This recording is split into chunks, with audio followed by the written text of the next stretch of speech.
Kaya kayo gumaganyan dahil masakit? Masakit. Hindi ko maitapak. Hindi maitapak? O, yan ang pinakamabilis nyo? O, sige nga. Sige pa, ilang hakbang. Balik ko kayo. O, yan na talagang lakad niya na, no? Sa dahilap kayo, no? Sige, ha? Sandali. Dito. Ba, ayos, ha? Sige, bilis. Sige. Ha? Oo. Sige, bilis, o. 10 ikot o yan, kasi... O, 3 na to. Sige. Muntik pa akong madulas. Sige. Hindi, pero malaki na improvement, ha? Oo, ha? Anong health issue nyo? Nagkaroon ako ng frozen shoulder. Frozen shoulder. Saka yun dito, ayan, sa sciatica dito, no? Pwede ko makita yung lakad nyo? Tingnan nyo, lakad nyo, pwede kayo ibaba nyo.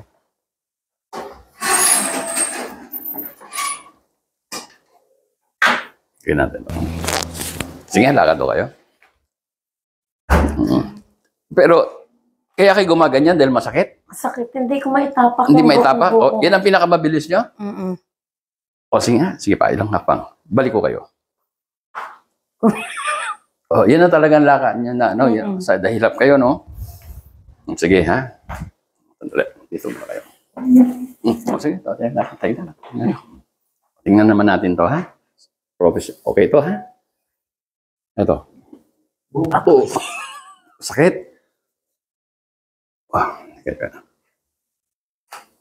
Sakit. Uy. Okay, ha? O, sige, upo ko kayo. Kailan pa ho yan na nagkakaroon? June. Mga June ako na ano. So, mga kasi ilang... akala ko stiff neck lang. Stiff neck, oo. Masakit yung bato, hanggang saan napunta ng araw. So, yan. Ang frozen shoulder, huwag natin baliwalain kahit ito, no? Ibig sabihin niyan, lumapot yung dugo nyo. Lumapot ang dugo nyo, hindi maganda yun. Pwedeng ma-stroke kayo yan o ibabang sakit. Ibig sabihin, pag lumapot, ang dugo natin kasi umiikot dapat ng 7 times per hour. Eh kung lumapot, di magiging 5 na lang, 6, 5, kulang na. Yung i-deliver na nutrients. Kaya din umiikot yan para ma-i-deliver, di ba? O manghihina yung mga organ nyo.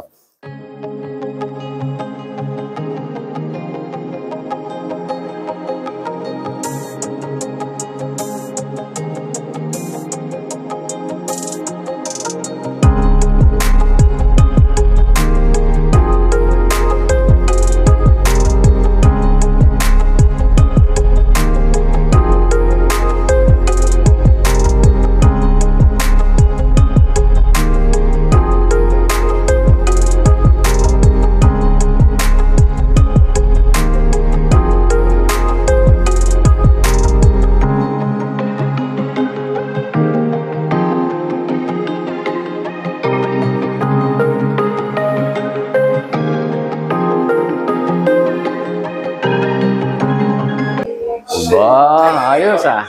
Sige, bilis. Sige. Ha? Oo.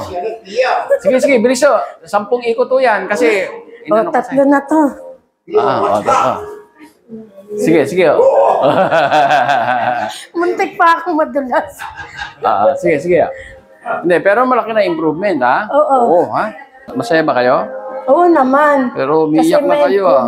Kahit umiyak, basta gumaling. Ha?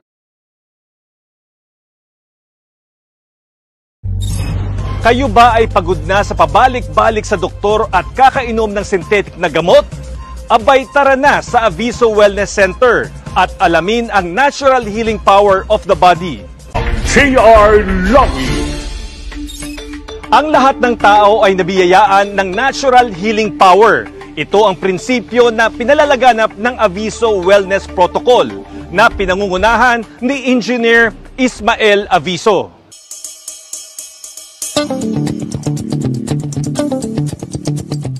Ayon kay Engineer Aviso, nagkakaroon ng iba't ibang sakit ang tao dahil napabayaan at hindi na gumagana ang ating natural healing power. Ang tao, pag hindi tayo nag-detox, nagbi-build up yung toxic, eh.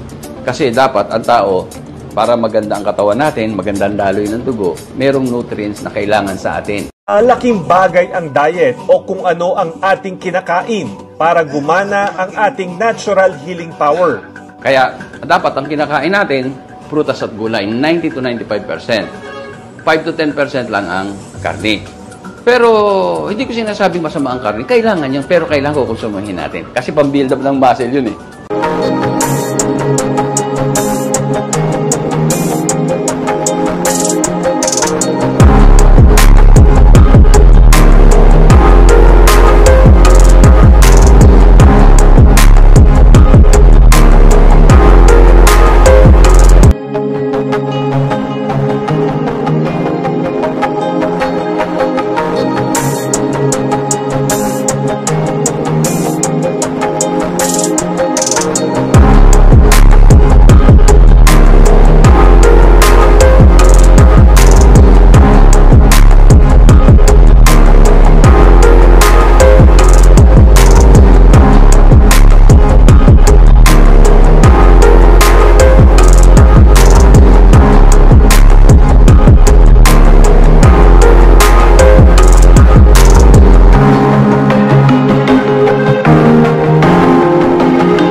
Ilang mga natatanging Pinoy sa bansa ginawaran ng pagkilala sa katatapos lang na Bravo Filipino Awards na ginanap sa Manila Hotel. Basta binigyang pagkilala yung Pinoy inventor na si Ismael Aviso Sr. bilang Inventor of the Year at kanyang anak na young entrepreneur na ginawaran ng Excellence in Business.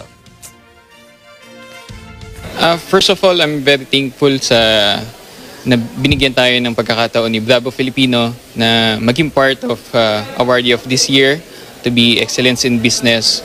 So I'm very happy na nakasali yung business namin dito. Nagpapasalamat ako maraming. Una sa Diyos, siyempre. Pangalawa, sa mga organizer nito, nakilala nila yan. Lalo-lalo na sa panahon ng pandemic. Ano?